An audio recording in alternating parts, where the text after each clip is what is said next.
Hola, ¿qué tal amigos y amigas? Muchísimas gracias por estar con nosotros en este programa especial de Miradas.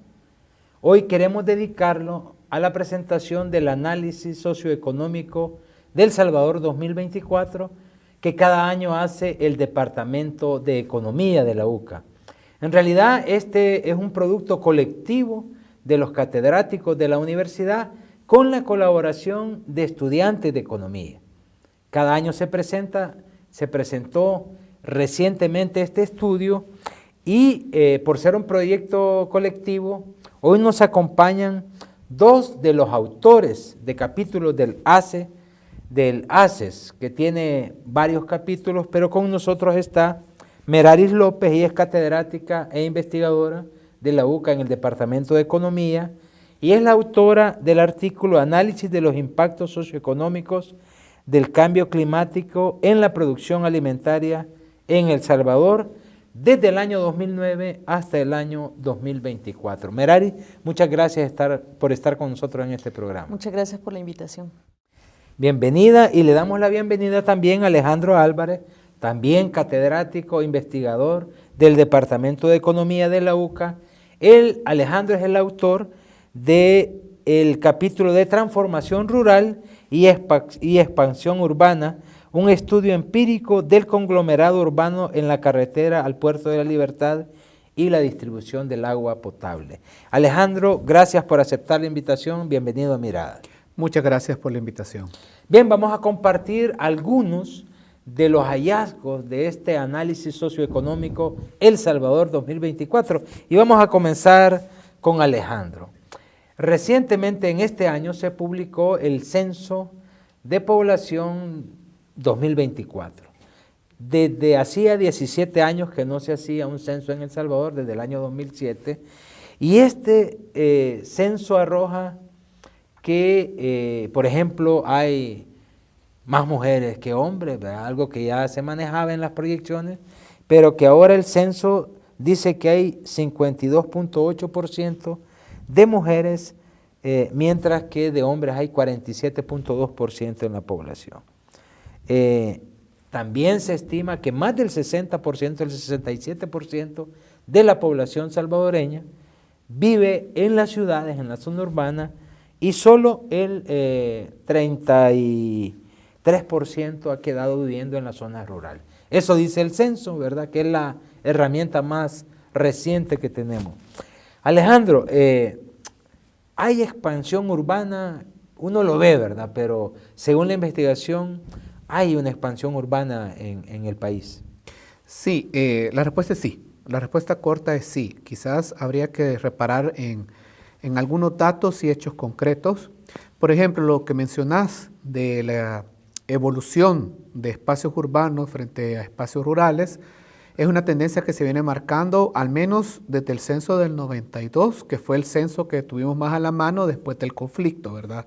Antes de eso era el censo del 70, donde todavía había cierta paridad o igualdad entre zona urbana y zona rural, pero todavía era la zona rural la que tenía un poquito más con respecto a la urbana. Pasado el conflicto, pues sí, se dispara el crecimiento poblacional justamente en las áreas urbanas, porque son las zonas en las que se concentra la mayor actividad económica, ¿verdad? En general, en el país, pero también la mayor cantidad de opciones o el acceso a educación, a salud, a servicios de salud, servicios financieros, etcétera, etcétera, etcétera. Entonces, esto es una tendencia que no es ajena solamente que no solo es propia de El Salvador, sino también se da en muchos países a nivel mundial, ¿verdad? Por lo que concentra la zona urbana. Quizá la guerra influyó también porque ya sabemos lo que pasó en las zonas rurales y mucha gente corrió a las ciudades. Después de la guerra alguna gente regresó, pero otra ya se quedó viviendo en las ciudades y nunca regresaron. Exactamente, y bueno, y la otra que se fue del país, ¿verdad? Que eso da para otro tema. Me quiero concentrar con tu pregunta y en específico, bueno, como ya dije, sí, lo que está sucediendo actualmente es que esta expansión urbana, cuando se acaba el conflicto, empiezan a darse nuevos asentamientos humanos, tanto con características más rurales, de vivienda más rural, que tenía, es decir, personas que tenían más vínculo directo con la tierra para obtener sus medios de vida, ¿verdad? Sin embargo, en paralelo a eso también se dio nuevas zonas urbanas donde la gente sí tenía relación directa con las ya existentes zonas urbanas para obtener sus ingresos o donde desarrollaban sus actividades económicas. Entonces fue un flujo de personas que viajaban hacia las zonas urbanas, a las ciudades más importantes, pero a la hora de regresar a vivir, pues vivían en estos nuevos espacios urbanos. Entonces digamos que ahí fue una mezcla de entre viviendas siempre con característica rural frente a vivienda con característica más urbana, que eventualmente se convirtieron en nuevas colonias urbanas en los municipios periféricos a las grandes ciudades, principalmente el área metropolitana de San Salvador. ¿Cuál es la diferencia de eso que pasó allá por los 90 con lo que empieza a suceder después del 2000? Y es lo que se le denomina la suburbanización de las élites. ¿Qué pasa? Las personas con más poder adquisitivo en el país, ¿verdad?, que vivían o sus familias eran originarias de zonas urbanas.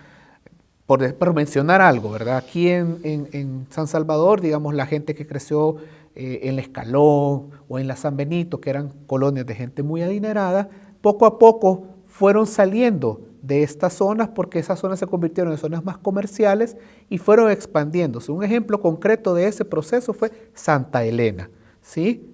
Santa Elena era un cafetal, pero después del conflicto, si se recuerdan, empieza a urbanizarse y hay una urbanización muy diferenciada de gente más o menos con cierto nivel de ingresos a gente muy adinerada. Pero posterior a eso, la cordillera del Bálsamo, por ejemplo, se convirtió en un imán de nuevas poblaciones, de nuevos asentamientos, pero para gente con más poder adquisitivo. Y basta con agarrar el autobús, el carro, qué sé yo, y recorrer la carretera al Puerto de la Libertad, y uno puede ver cómo esa zona de la cordillera del Bálsamo ahora contiene y todavía se siguen construyendo proyectos urbanos para gente con más poder adquisitivo.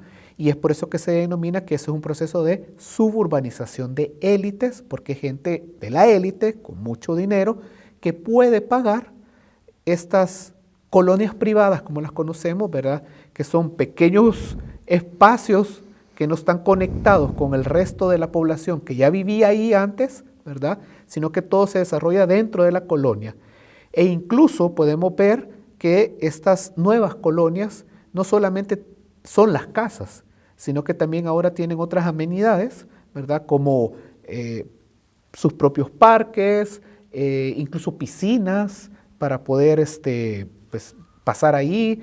Hay otras que incluso hasta tienen centros comerciales pequeños y, repito, podemos ver el caso de la carretera del puerto, cómo han surgido cada vez más centros comerciales pequeños, no son grandes al estilo Metrocentro o Multiplaza, sino que pequeños para atender a ese grupo específico de personas, ¿verdad? Alejandro, centrándonos en este corredor que de San Salvador conduce al Puerto de la Libertad, en el censo que ya cité, se dice que el departamento que más creció, poblacionalmente hablando, en estos 17 años, de 2007 a 2024, fue La Libertad. Creció, según el censo, el 15.9%, más de 100,000 personas ahora viven en La Libertad que no vivían en el 2007, según este censo, ¿verdad? Entonces, esto obviamente se explica por estas urbanizaciones, estas grandes residenciales que uno ve, ¿verdad? Y lo que implica también un abandono en el campo. Tiene todo el sentido, por la cercanía con San Salvador, ¿verdad? Todas estas nuevas colonias tienen sentido que sea allí por la cercanía que hay y por también la facilidad de acceder, por ejemplo, al agua, ¿sí? Yo en el estudio que se hizo para el ACES, pues tomo el caso que es quizás uno de los más representativos de la carretera al Puerto de la Libertad, pero también hay otros, y quisiera también mencionarlo, como por ejemplo el caso del conglomerado urbano de Lourdes Colón. Por ejemplo, ese caso, ahí podemos ver una especie de sincretismo urbano en el que ves viviendas para personas de pocos ingresos, pero también ves casas, colonias residenciales más dirigiendo hacia la carretera Santa Ana, que son para gente con un poder adquisitivo mayor. Esa zona para mí es una también representativa, no solo de la suburbanización de las élites, sino también de toda esta nueva dinámica de vivienda que busca la gente, ¿verdad?, para estar cerca de San Salvador. Y una nueva expansión que se empezó a dar en los últimos 5 o 7 años, o 10 años, es también del lado de Cazaltepeque o Pico, ¿verdad?, que vemos cómo también ahí se va expandiendo la mancha urbana, ¿verdad?, del gran área metropolitana de San Salvador, ¿verdad?, que no ha podido ser de otra manera porque en medio de eso está el volcán. Si el volcán no existiera, toda esa zona ya estuviera urbanizada. Entonces, eso que mencionás, de que en el censo La Libertad como departamento tiene un gran crecimiento, es justamente porque está cerca del área metropolitana de San Salvador y en zonas donde hay facilidad de acceso al agua o incluso el clima era un poco diferente, ¿verdad?, más agradable, ¿verdad?, como es el caso de la Cordillera del Bálsamo.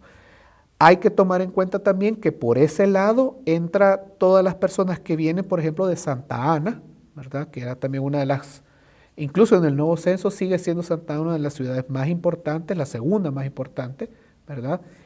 Y también viene todo el flujo de personas que entran por el lado de Sonsonate, toda esta zona, ¿verdad?, que cafetaleras todavía, ¿verdad?, históricamente cafetaleras que se contienen ahí, ¿verdad?, para acceder al área metropolitana de San Salvador. Vamos a volver sobre el tema del agua, pero antes, Meraris, hay una concentración de la población en la zona suburbana o suburbanizaciones, como dice Alejandro. Esto implica un abandono del campo, ¿verdad? Antes, como decía Alejandro también, pues bueno, hace muchos años la mayoría de gente estaba 60-40, digamos, 60 en la zona rural, 40 en la ciudad. Ahora es al revés, 67 de cada 100 viven en zona urbana y 33 en zona rural. Esto evidentemente afecta a la producción agrícola y en concreto me quiero referir a la producción de alimentos en El Salvador. ¿Cómo se percibe esto en estos momentos en El Salvador? Sí, bueno, definitivamente ha habido, digamos, un abandono de las labores agrícolas justamente porque la población comienza a tener otras dinámicas que motivadas por muchas razones, incluyendo mejoras en la calidad de vida o porque las actividades agrícolas muy probablemente no son suficientes. Entonces también eso es uno de los catalizadores para que la población se mueva hacia las áreas urbanas. Sin embargo, hay que tener en cuenta que hay, digamos que las características de las personas que se quedan en el campo tampoco es que tengan las mejores condiciones, ¿verdad? El sector agrícola, pese a la disminución que ha venido mostrando, porque por ejemplo en la investigación se denota que de 2010 a 2023 ha habido una caída significativa en la producción, en lo que aporta al PIB, al Producto Interno Bruto. Por ejemplo, en el 2010 el Producto Interno Bruto agrícola correspondía al 7%. Para 2023 cayó a 7.6%, o sea que es un sector que va en picada, ¿verdad? Pese a eso, el sector agropecuario sigue generando una cantidad importante de puestos de trabajo. Alrededor de 406.320 puestos de trabajo son generados en este rubro. Esto equivale al 14.3% de todo el empleo nacional, es decir, de cada 100 personas, 14 están ubicadas en el sector agrícola. Para el área rural, este es el sector más importante, incluso por encima de comercio, ¿verdad? Porque también hay que decirlo, en las zonas rurales ha habido también un cambio de la configuración de las actividades productivas, donde hoteles y comercio también están emergiendo con bastante fuerza, y otras actividades como turismo, pero concretamente en el caso del sector agropecuario, 31 personas que habitan en la zona rural, de cada 100 siguen ocupándose en labores agrícolas. Ahora, concretamente en el caso de la producción de alimentos, aquí no solamente vemos las estadísticas como una persona empleada o desempleada, ¿verdad? Porque la agricultura tiene otras dinámicas, como por ejemplo incluir a la mano de obra familiar. no es solamente una persona encargada, por ejemplo, de la milpa, sino que también involucra a su familia. Entonces, el número de personas dedicadas al cultivo de granos básicos asciende a más de 360,000, ¿verdad? Entonces, eso también nos dice que existe una importante cantidad de personas que están dedicándose a estas labores. Ahora, como decía antes, no están en las mejores condiciones. La mayoría de estas personas, el 90%, o sea, 9 de cada 10, pertenece a la categoría de subsistencia. Esto significa que lo que cultiva básicamente es para autoconsumo y una pequeña parte que podría ser excedente para poder satisfacer otras necesidades, ¿verdad? Para tener dinero para comprar otras cosas. Asimismo, los granos básicos no se cultivan en las mejores tierras. Han sido desplazados a cultivar en tierras marginales, que son poco fértiles, que son propensas a la erosión y a los deslizamientos. Son suelos generalmente degradados, están ubicados en ladera. En el caso de El Salvador se estima que se cultiva en pendientes mayores a 15 grados. ¿Por qué esto es importante? Bueno, porque son sectores, ¿verdad?, que tampoco son los más productivos.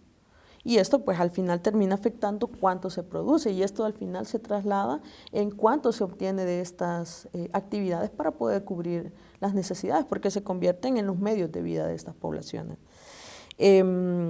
Además no son grandes producciones, ¿verdad? Por ejemplo, en el caso de granos básicos podemos incluir maíz, frijol, sorgo o maicillo, como también se le conoce. Se suele producir en extensiones menores a 2.87 manzanas. La mayor concentración va desde menos de una manzana, 0.8 manzanas, hasta 2.87 manzanas, ¿verdad? Entonces son muy pequeñas las unidades productivas. Y la mayoría de tierras son alquiladas. Es decir, que las personas que se dedican a estas labores, la mayoría ni siquiera es dueña de la tierra que trabaja. Solamente 10 de cada 100 personas dedicadas a este rubro dice ser dueña de su parcela, ¿verdad? Y añadido a eso, también hay muy poca capacidad para acceder a créditos. Digamos, de todos los créditos que se dan en El Salvador, ni siquiera el 1% va destinado, por ejemplo, a granos básicos, ¿verdad? Porque también estas condiciones que mencioné antes juegan en contra, porque claro, el sector bancario privado necesita tener garantías, ¿verdad?, para que estas personas puedan obtener un crédito y saber que van a pagar, ¿verdad? La banca pública tampoco está en mejores condiciones, nos está dando más crédito. Yo le iba a preguntar, Meraris, de quiénes siembran, pero ya respondió. En el informe mundial del salario de la OIT, a propósito de la minería que se nos vende como que genera mucho empleo, bonanza, desarrollo, la minería a nivel mundial, lo voy a decir porque me sorprendió, solo genera en el mundo el 0.09% del empleo.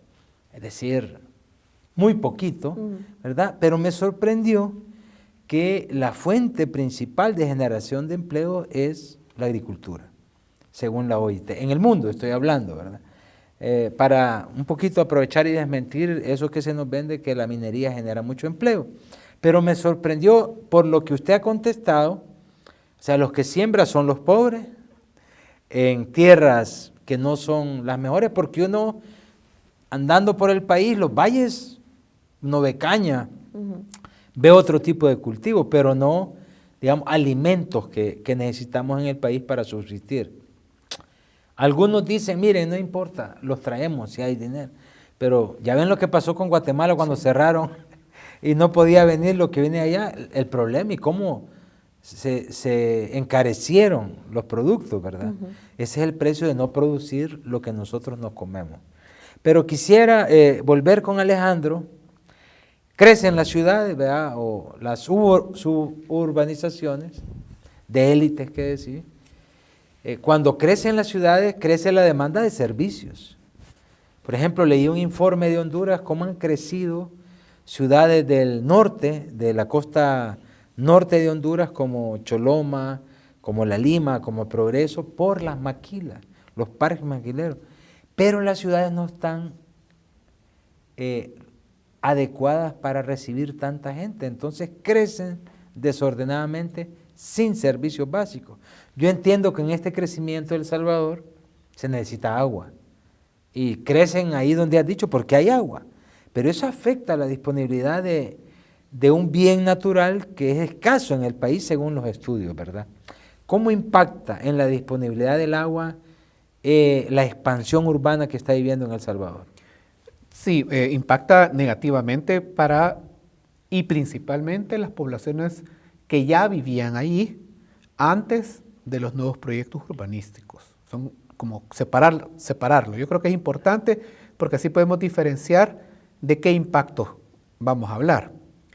Sí quisiera señalar una cosa importante que mencionaste en el contexto de tu pregunta. El tema de Maquila. Hubo un boom de vivienda y de zonas urbanizadas fuera de San Salvador, justamente alrededor de las maquilas. Cuando se acaba el conflicto de acá, una de las opciones que se buscó para reactivar la economía justamente fue darle mayor auge a las maquilas. Y una parte importante de las colonias que surgen alrededor de las carreteras, de las principales carreteras, como por ejemplo carretera Santa Ana o la carretera al aeropuerto, fue que se implantaron ahí zonas francas que todavía existen y surgieron también colonias, ¿verdad? Colonias, pero ahí lo que mencionaba al principio. Para la población obrera, para digamos. población obrera, exactamente. En carretera al aeropuerto, por ejemplo, podemos ver ahí casos muy emblemáticos, ¿verdad? De colonias de ese tipo, ¿verdad? Obreras, ¿verdad? Porque era barata el terreno, estaba cerca de la maquila, y unas que incluso a la par de la maquila, ¿verdad? Estaban las colonias, y de hecho son varios los casos que están así, ¿verdad? Sin embargo, en esos casos eran más bien, surgen en zonas que podríamos considerar que sí son más aptas a que hayan urbanizaciones, porque el impacto es el mínimo y había acceso a agua de alguna manera a nivel local, en algunos casos gracias a la conexión que daba ANDA, y esto nos lleva al otro punto, ¿verdad? Y por eso hacía la diferenciación, ¿verdad? ¿Qué tipo de impacto vamos a hablar? En primer lugar, para quienes ya vivían en las zonas que después fueron urbanizadas, y en el caso concreto del estudio que se hace para el ACES, que es la carretera al puerto, las poblaciones locales, en los cantones y caseríos, tenía mal servicio de agua suministrada por ANDA, que es como digamos, la instancia que debería de garantizar, ¿verdad? Que administraba el tema del agua. Y muchas de estas colonias, o de estas poblaciones que ya vivían ahí, obtenían suministro a través de pozos locales, de fuentes locales de agua. Entonces tenían la combinación de ambas. O incluso algunas tenían lo que se categoriza como instancias descentralizadas de agua, ¿verdad? Entonces había una dinámica ahí interesante de cómo obtener agua, pero en la mayoría de los casos era, aún teniendo cañería domiciliar que te llegaba al chorro de la pila, de la ducha, incluso si tuvieran ducha o el inodoro, qué sé yo, era, digamos que, errático. No siempre tenían No siempre tenían agua o les caía muy, muy débil, con poca presión el agua. Sin embargo, surgen estas colonias justo al lado de los caseríos o cantones, y estas sí tienen agua. Tienen suministro de agua 24/7. Y cuando uno investiga, un poco más, un poco menos, pero en la mayoría de los casos es porque tienen sus propios pozos de agua, ¿verdad? Y la gente que estaba viviendo alrededor de eso, que había estado solicitando el servicio y todo esto, pues se queda sin agua de repente, porque resulta que el pozo donde están sacando el agua se conecta del pozo donde la población originaria sacaba el agua también, y entonces se les escasea más el agua y ANDA no garantiza de alguna manera el agua por otro medio, ¿verdad? Hay un caso emblemático, ¿verdad? Que es el caso de San José Villanueva, ¿verdad? Donde podemos ver grandes colonias, no las voy a mencionar cuáles, pero creo incluso que hay una con un parque de eso es lo golf que te de iba- 18 hoyos, ¿no? Exactamente, Es el más grande que existe. exactamente. Ujú. Ese caso es el que me parece el más Emblemático, digamos. emblemático y con la palabra que lo merece para mí chocante. Y es porque justamente, ¿qué implica tener un campo de golf? Es regarlo todos los días, para que esté verdecito el pasto y puedan jugar golf en el momento que se les dé la gana.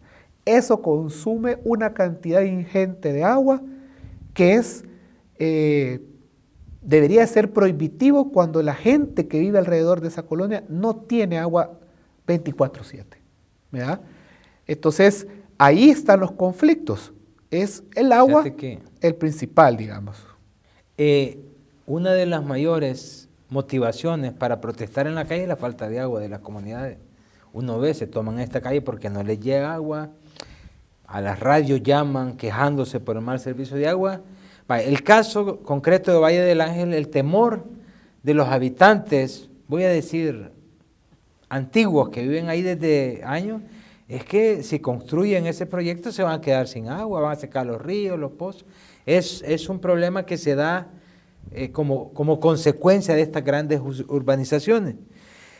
Meraris, el crecimiento urbano también implica deforestación. O sea, El Salvador es el país más deteriorado ambientalmente de América Latina, bueno, el segundo más deteriorado si tomamos en cuenta el Caribe, solo después de Haití. Somos el país con menos cobertura boscosa del continente, solo después de Haití. Somos el país que menos disponibilidad de agua tiene por habitante, por metro cúbico por habitante al año, cerca de lo que llaman estrés hídrico. Y esto dicen que es producto del cambio climático. Bueno, hay gente que todavía he escuchado que no cree en el cambio climático, pero el aumento de la temperatura, que uno de los signos más visibles del cambio climático es el aumento de la temperatura. El otro es la disminución de lluvias, aunque haya grandes temporales y después épocas. ¿Cómo está afectando el cambio climático, que lo vivimos ya? Hoy hace calor donde teníamos que andar suéter, ¿verdad? ¿Cómo está afectando? Bueno, primero a la gente de la zona rural y segundo a la producción de alimentos en el país.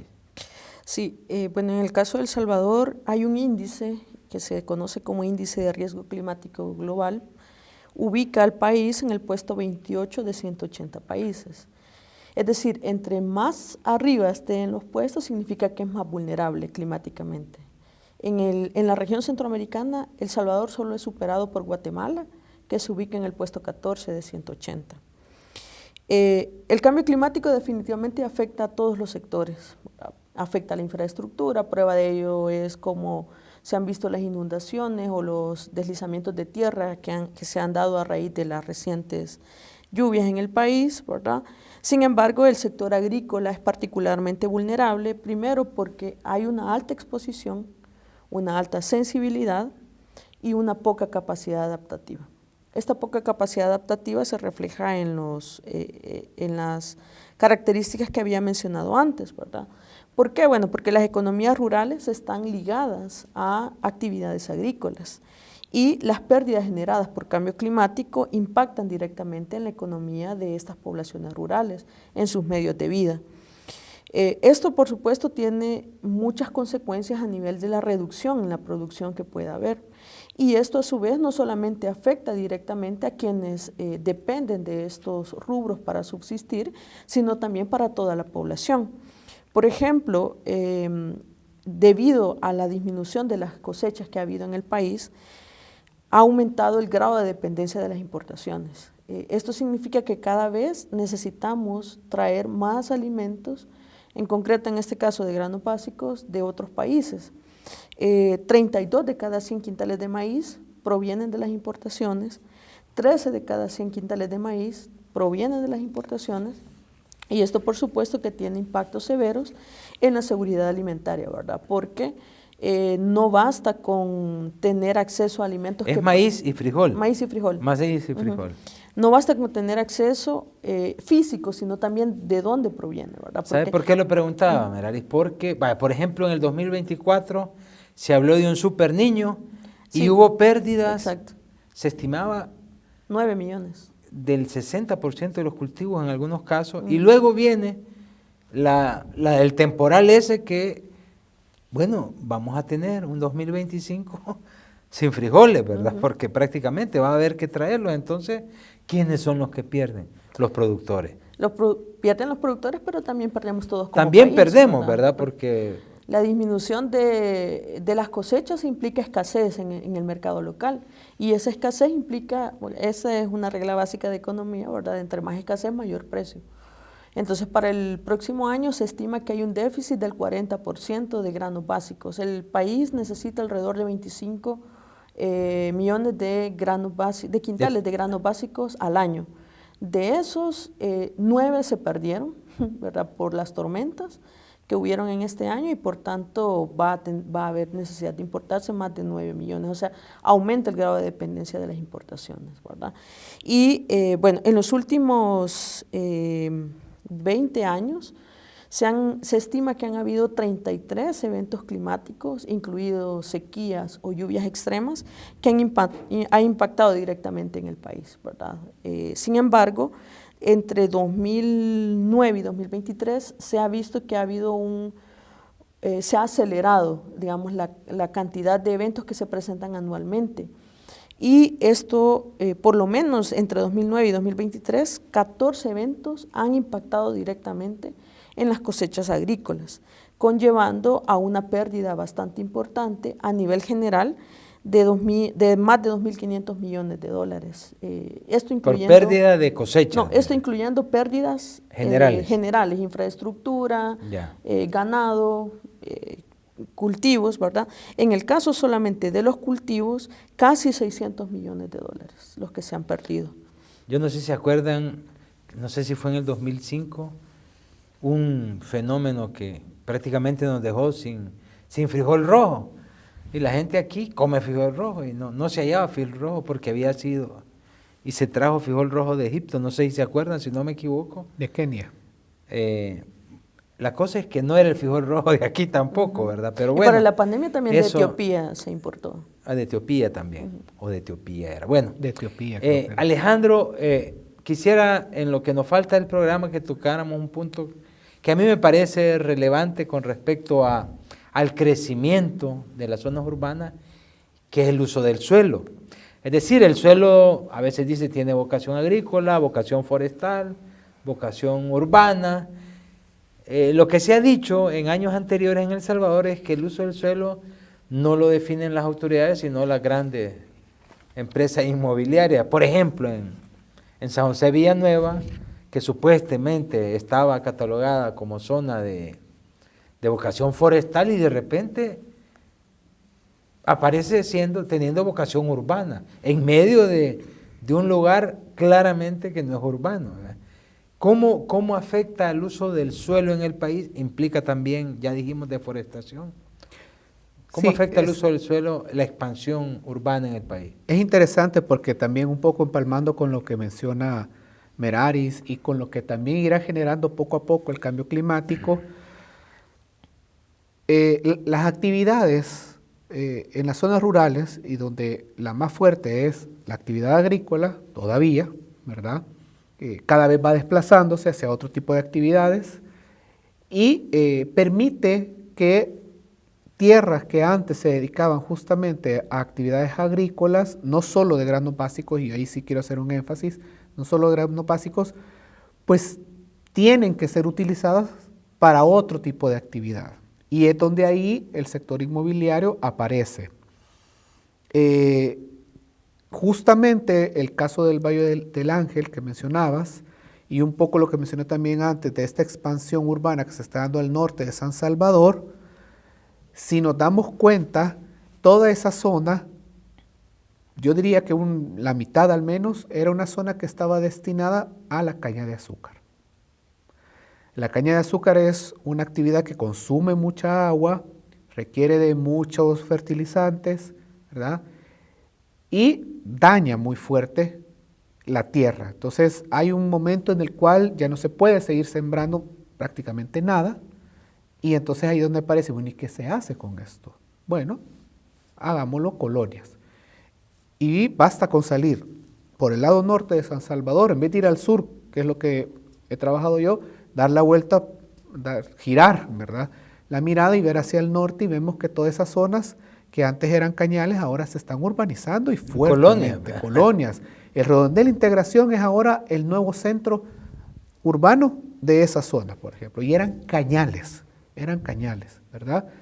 Y eso pasado lo vemos más cerca acá, pero hay que poner bien la mirada y uno se va a dar cuenta que no es ajeno al resto del país, donde eventualmente se fueron abandonando ciertas actividades agrícolas, ¿verdad? Entonces se convierten ahora en zonas urbanizadas. Si quieren un ejemplo también, cuando uno va para la carretera a Zacatecoluca, uno va en la carretera y les invito a quienes nos están escuchando, a quienes nos están viendo, que pongan atención a los lados de la carretera y van a ver por todos lados lotiversa,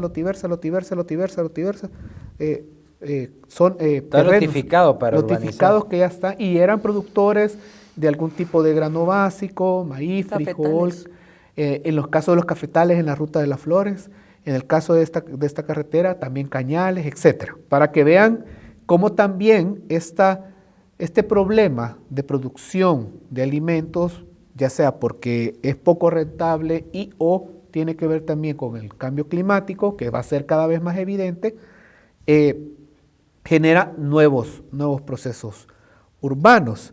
Entonces, en ese sentido, hay transformaciones importantes que estamos viendo en todo el país, ¿sí? En el caso del cambio de uso de suelo también, yo sí quisiera señalar la responsabilidad que tiene el Estado aquí, ¿verdad? Solo para que vean, en el caso de la carretera al Puerto de la Libertad, entre 2007 y 2022 se otorgaron 382 permisos ambientales, bajo la categoría de vivienda, hotel, comercio o servicio. 382. Ninguna tiene que ver con producción de alimentos. Muy probablemente eran zonas o de resguardo forestal o ya producían alimentos. Y el MAR dio el permiso. Y aquí también quiero señalar algo importante, ¿verdad?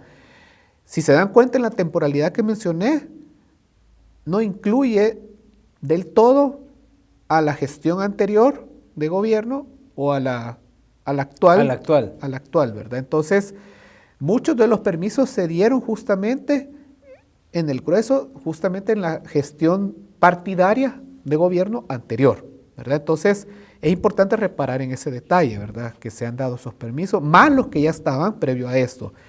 Y son esos permisos los que ahora vemos que ya se están ejecutando, ¿verdad? O se están terminando de ejecutar en toda esta periferia de la carretera al Puerto de la Libertad, ¿sí? Y eso es un efecto directo justamente de la intervención del Estado, ¿verdad? O más bien del gobierno central, que de alguna manera cambia el uso del suelo. Y puntualizo algo más, y es poco o casi nada, el gobierno central tiene participación en la planificación de las nuevas zonas a ser urbanizadas, primer elemento. Y segundo, tiene que ver con la nula participación, lo digo así tajante, de las alcaldías, o ahora gerencias de distritos con las nuevas conformaciones de las alcaldías. Prácticamente no hay participación de las antiguas alcaldías y mucho menos de las de ahora, ¿verdad? Se me viene también a la mente un ejemplo en la zona de los planes de renderos, pues ahí se han declarado como reserva muchas zonas del lugar y uno entiende, pero de repente aparece, estamos viendo una construcción, ya no hay árboles, han despalado por un centro comercial que va a aparecer ahí y es parte quizá de la nueva modalidad de actuación de dar permiso donde antes supuestamente no se podía construir. Pero bueno, Merari, entonces, ¿qué vamos a comer? A mí me gusta distinguir desde que conocí la diferencia entre seguridad alimentaria y soberanía alimentaria. Recuerdo que hubo un presidente del país que hablaba de seguridad alimentaria. En los súperes siempre va a haber alimentos, no importa de dónde vengan, pero no es lo mismo si producimos lo que nos comemos. ¿Qué hacer para que, voy a decirlo así, que el campo vuelva a ser atractivo para producir los frijolitos, las tortillas, bueno, las hortalizas, las frutas, la mayoría viene de fuera, según informaciones, ¿verdad? ¿O es imposible ya recuperar el campo en la ciudad? Yo creo que no es imposible, sin embargo se requiere una serie de actividades que en individual no se van a solucionar. Es decir, los pequeños productores actuando por su cuenta nunca van a poder tener una mejor capacidad para mejorar las producciones, ¿verdad? En un contexto de cambio climático es esencial establecer políticas agrícolas sostenibles, resilientes al clima, conservación del suelo, agricultura de conservación, pero también es necesario mejorar las redes de seguridad, es decir, 90 de cada 100 agricultores produce en solitario, ¿verdad? Es decir, no hay capacidad de organización. Es necesario un fortalecimiento económico, incluyendo mejoras en el acceso al crédito. Y quiero mencionar algo importante, que son las subvenciones agrícolas, ¿verdad? Porque definitivamente las organizaciones de productores como Campo, por ejemplo, han realizado peticiones específicas para que se tengan mejores insumos para poder producir, incluyendo semillas que se adapten mejor a las sequías, o inclusión de fertilizantes orgánicos. Sin embargo, pareciera que las decisiones que se toman con respecto a lo que los productores necesitan y lo que se hace van en diferentes vías, ¿verdad? Prueba de ello, por ejemplo, es la medida de sustituir el paquete agrícola por el BAG de $75, donde las necesidades de los productores no se ven reflejadas en este instrumento que está impulsando el Estado, ¿verdad? Donde, contrario a lo que se busca, debilita aún más la capacidad productiva de estos sectores y, sobre todo, teniendo en cuenta que el cambio climático cada vez genera eventos más fuertes y más frecuentes, significa que la capacidad de adaptación de nuestros agricultores está siendo cada vez más baja. Y esto va a tener como resultado que no aseguremos ni lo que nos comemos y nos alejemos más de esta aspiración de soberanía alimentaria. Muy bien, Alejandro, ¿y qué hacer hay algo que hacer con respecto a la expansión urbana? Uno bien desde fuera, sin ser conocedor de la materia alimentaria de la agricultura, uno ve, parece que no hay rumbo, como en otras esferas del Estado. No sabemos a dónde vamos. Hay una incertidumbre. ¿Qué hacer en materia porque tiene que ver con la conservación del medio ambiente, con la disponibilidad de agua, con el uso del suelo? Hay demanda de vivienda, ¿verdad? No necesariamente para la gente que más lo necesita, porque hay un déficit habitacional grande todavía en el país, cuantitativo y cualitativo. ¿Qué medidas se deberían tomar para corregir el rumbo, para que lo que se haga no hipoteque el futuro de las nuevas generaciones en El Salvador?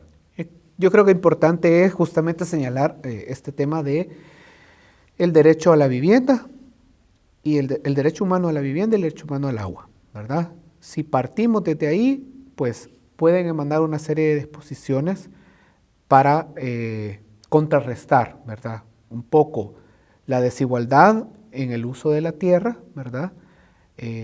Sí se hace necesario desde las autoridades generar una planificación del uso del suelo en El Salvador. Volver a mapear y lo que ya estaba categorizado de alguna manera que se podía usar de una forma u otra, mantenerla primero, ¿verdad? Porque eso nos va a ayudar a entender, por ejemplo, dónde priorizar el uso del agua, para qué se va a priorizar el uso del agua, ¿verdad? Y justamente va de la mano de la producción de alimentos, ¿verdad? Para si lo que estaba destinado para el sector agrícola se mantenga, ¿verdad? Y se respete, ¿verdad? Eso por un lado. Por el otro, yo creo que sí es fundamental que se vuelva a darle importancia al poder local.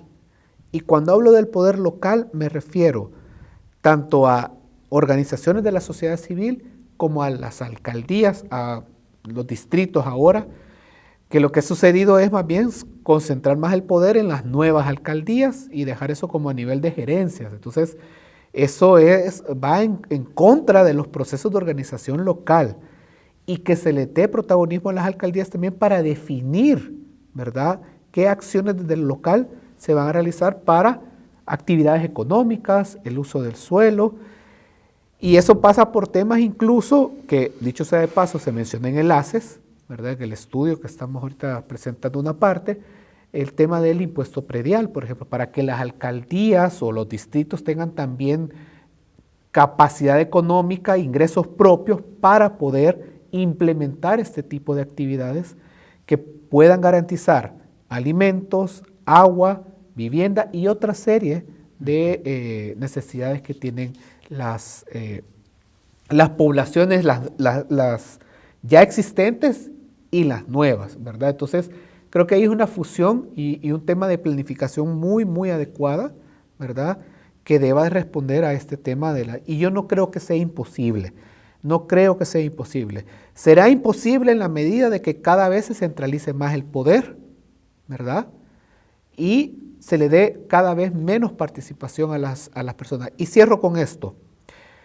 Una acción concreta, porque luego dicen que uno habla demasiado así etéreo, ¿verdad? Una acción concreta es volver la mirada hacia la vivienda cooperativa, ¿verdad? Porque la vivienda cooperativa es una figura jurídica que existe en El Salvador y que garantiza de manera colectiva el acceso, la construcción, el diseño y el financiamiento a vivienda digna según las necesidades de las personas que viven en las distintas regiones de El Salvador.